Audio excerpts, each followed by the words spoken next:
जय हिंद। नमस्कार साथियों, कैसे हैं आप सभी। आई होप आप सभी बढ़िया होंगे, स्वस्थ होंगे, मस्त होंगे। आज के सेशन में हम बात करने वाले हैं कक्षा 12 गणित एनसीईआरटी मैथ के जो चैप्टर नंबर 1 है संबंध एवं फलन, इसके जितने भी इंपॉर्टेंट क्वेश्चंस हैं, इंपॉर्टेंट टॉपिक्स हैं, उनको कवर करने वाले हैं। आपके बोर्ड एग्ज़ाम फरवरी में स्टार्ट हो रहे हैं। मिड फरवरी आपका स्टार्ट हो रहा है ना पेपर। पहला पेपर शायद हिंदी का है, उसके बाद मैथ, इंग्लिश, फिर फिजिक्स और केमिस्ट्री। कुछ इस तरीके से आपका टाइम टेबल आया हुआ है। और अगर आपने अभी तक भी मैथ की जीरो से प्रिपरेशन नहीं करी है तो यहाँ पर जो ये सीरीज है 15 दिनों में आपको वो टॉपिक्स भी क्लियर कराए जाएंगे जो आपके बोर्ड एग्जाम में आने वाले। क्वेश्चंस भी आपको वही कराए जाएंगे जो ज़्यादा से ज़्यादा बार पूछे गए। कॉन्सेप्ट भी उसी टॉपिक का क्लियर कराया जाएगा जो ज़्यादा आपके एग्ज़ाम में आने के चांसेस हैं। ठीक है ना। तो आई होप इतनी चीज़ें आपको इस चैनल पर प्रोवाइड करी जा रही हैं, तो निश्चित तौर पर आप इस चैनल पर बने रहेंगे और दोस्तों में भी इस वीडियो को शेयर करेंगे। ठीक है। आज का हमारा पहला जो चैप्टर है संबंध एवं फलन। ठीक है।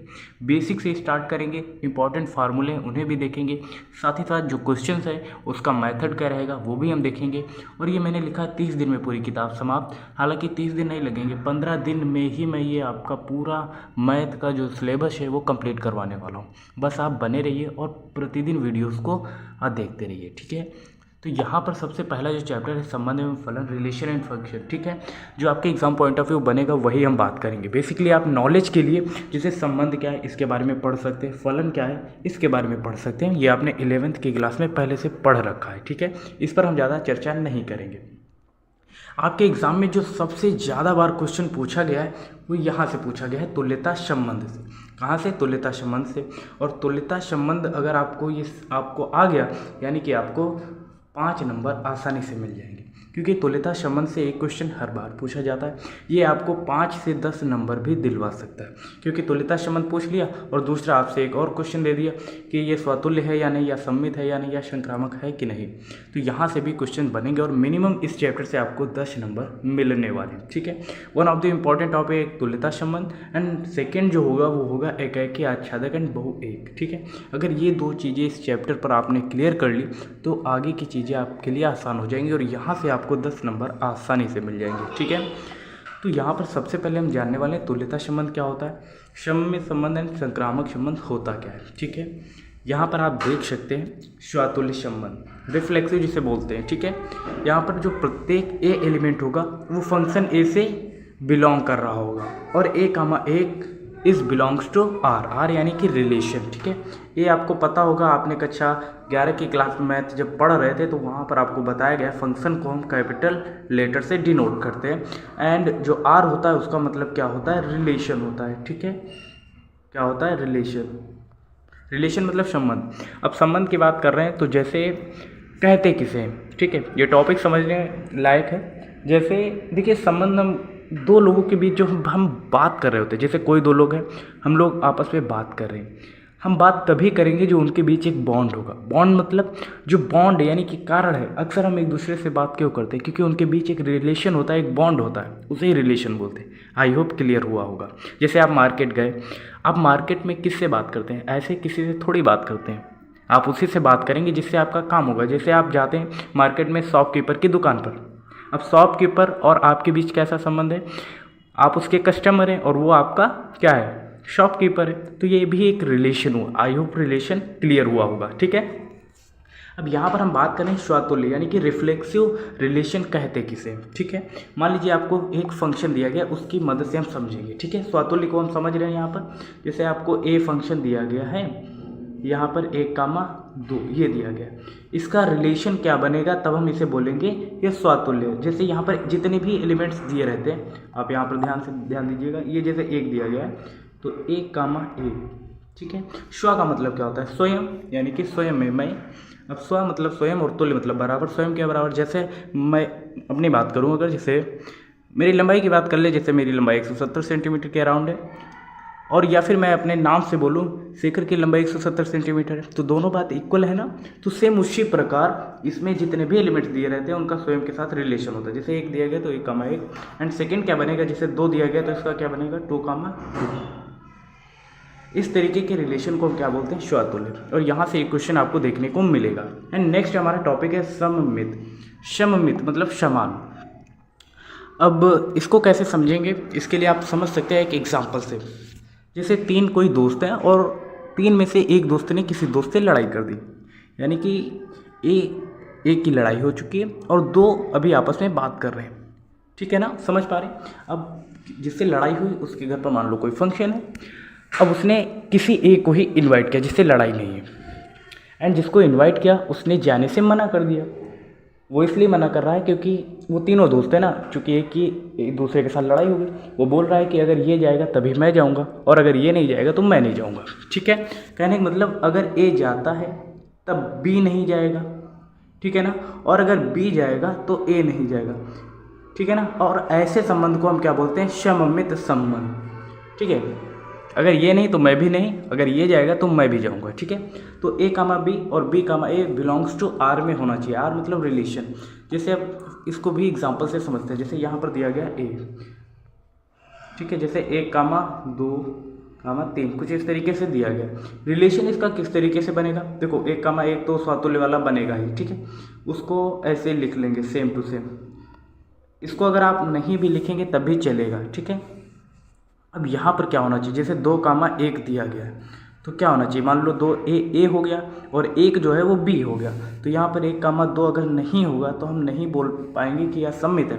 अगर 2 कामा 1 है और 1 कामा 2 है तभी हम बोलेंगे यह एक सममित संबंध होगा, ठीक है। तो आई होप क्लियर हुआ होगा। एंड नेक्स्ट आपका है यहाँ पर संक्रामक। संक्रामक की बात कर रहे हैं तो संक्रामक भी समझ लेते हैं। संक्रामक के लिए कंडीशन क्या होती है, जैसे मान लो एक बेहतरीन एग्जांपल है, उससे समझेंगे। मान लो ए ने कोई कंपनी ओपन करी, डिजिटल मार्केटिंग, आपने नाम तो सुना ही होगा। अब डिजिटल मार्केटिंग में होता क्या है, जो भी पर्सन होता है, जैसे मैंने कोई कंपनी ओपन करी, ए है और उसने बी को जोड़ा, ठीक है, और ए ने एक कंडीशन रखी। क्या कंडीशन रखी, ए ने कहा भाई बी आपको सैलरी तभी मिलेगी जब आप किसी एक पर्सन को जोड़ेंगे। तो ए ने कंपनी ओपन की और बी को जोड़ लिया। अब बी को अगर सैलरी लेनी है तो बी भी किसी पर्सन को जोड़ेगा, तो मान लिया बी ने सी को जोड़ दिया, ठीक है, और ये भी आर फंक्शन में रिलेट कर रहा है, ठीक है। क्या मैं ये इनडायरेक्टली बोल सकता हूँ कि ए ने ही सी को जोड़ा है? भाई अगर ए ने कंपनी ना ओपन की होती और ए ने बी को ना जोड़ा होता तो क्या सी कभी उस कंपनी से जुड़ पाता? नहीं जुड़ पाता ना। तो उसी प्रकार हम ये बोल सकते हैं ए कामा सी बिलोंग्स टू आर। इतनी बात क्लियर हुई। तो ये जो संबंध होगा ये आपका संक्रामक होगा, ट्रांजिटिव, ठीक है। जो भी टॉपिक आप पढ़ रहे हैं उसको इंग्लिश में निश्चित तौर पर पढ़ें लिखें, क्योंकि 12th के बाद आपको अगर ग्रेजुएशन करना है मैथ से या फिजिक्स से किसी भी सब्जेक्ट से तो सब आपको इंग्लिश में ही पढ़ाया जाएगा, आपको दिक्कत होगी। तो उससे बेहतर है आप अभी से इंग्लिश पढ़ते रहिए, आदत में लाइए। जो भी टॉपिक दिया गया उसका तो नाम आप याद ही रखें, ठीक है। तो मान लिया ये तो हो गया ट्रांजिटिव, लेकिन बात करें संक्रामक, वही ट्रांजिटिव संक्रामक से भी है। अब आपको ए फंक्शन दिया गया, जैसे 1 कामा 2 कामा 3 कुछ इस तरीके से दिया गया, तो इसका रिलेशन किस तरीके से होगा, जैसे 1 कामा 2 तो ये तो मान लो ए कामा बी हो गया, ठीक है, ये ए कामा बी है 2 तो बी से ही स्टार्ट होगा, तो मान लो 2 कामा 3 एंड इसके बाद जो रिलेशन बनेगा वो 1 और 3 में बनेगा। अगर ये नहीं होगा तब हम नहीं बोल पाएंगे ये फंक्शन आपका ट्रांजिटिव है, ठीक है। तो ये भी संक्रामक हो गया। और उसके बाद आप ये एग्जाम्पल और ये एग्जाम्पल देख लीजिए। ये जो कह रहा है त्रिभुज समुच्चय और ये सर्वांगसम है। सर्वांगसम है मतलब दोनों के अंग समान है, जैसे ये त्रिभुज है और ये, तो दोनों के त्रिभुजों के अंग समान है, भुजाएं समान है, तो ये निश्चित तौर पर तुल्यता संबंध होगा, ठीक है। तो इसे आप देख लीजिएगा। एंड नेक्स्ट क्वेश्चन जो बार बार पूछे जा रहे एग्जाम्पल, ये क्वेश्चन निश्चित तौर पर पूछा जाएगा आपके बोर्ड एग्जाम 2025 में, और ये भी पूछा जाएगा, ठीक है। 5-5 नंबर में पूछे जाएंगे, आप अभी से तैयार रखिए। एंड अगर आपको समझ नहीं आ रहा तो आप नेक्स्ट वीडियो में आप देखिए कमेंट करेंगे तो नेक्स्ट वीडियो आपको उसी टॉपिक पर निश्चित तौर पर मैं प्रोवाइड करने का प्रयास करूँगा, ठीक है। देखिए यार PDF इसलिए लगाकर मैं आपको पढ़ा रहा हूँ, बोर्ड पर भी आ सकता हूँ, बट उतना समय नहीं है और काफ़ी सारा अपना भी कोर्स कंप्लीट करना रहता है, थोड़ा सा बिजी हूँ। निश्चित तौर पर फिर कभी आएंगे, ऐसा नहीं है, उस समय आएगा और वो स्थिति होगी तब हम आएंगे, ठीक है। ये 1 नंबर में अक्सर पूछा जाता है। यहाँ पर आप जैसे a बराबर क्या दिया गया है, b-2 ये दिया गया है। अब 6 का मान डायरेक्टली आप याद रखिए। अब सोल्यूशन आप इतना भी नहीं कर पाएंगे तो किस तरीके से करेंगे, कहने का मतलब है b की वैल्यू क्या होनी चाहिए, 6 से बड़ी होनी चाहिए। अगर हम 7 लेते हैं तो यहाँ पर 5 आएगा, चूँकि 7 या 5, 7 यहाँ पर दिया नहीं गया है तो ये तो होगा ही नहीं। उसके बाद हम 6 लेंगे तो 6 लेंगे तो 8 मिल जाएगा, 6, 8 इसका राइट आंसर हो जाएगा, ठीक है।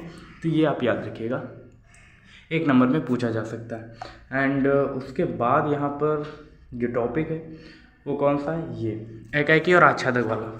ये क्वेश्चन बार बार आपके एग्जाम में पूछा जा रहा है, ठीक है। यहाँ पर दिया गया एफ एक्स बराबर क्या दिया गया है, एक्स की घात 4, ये दिया गया है। फंक्शन आर से आर में रिलेट कर रहा है, ठीक है।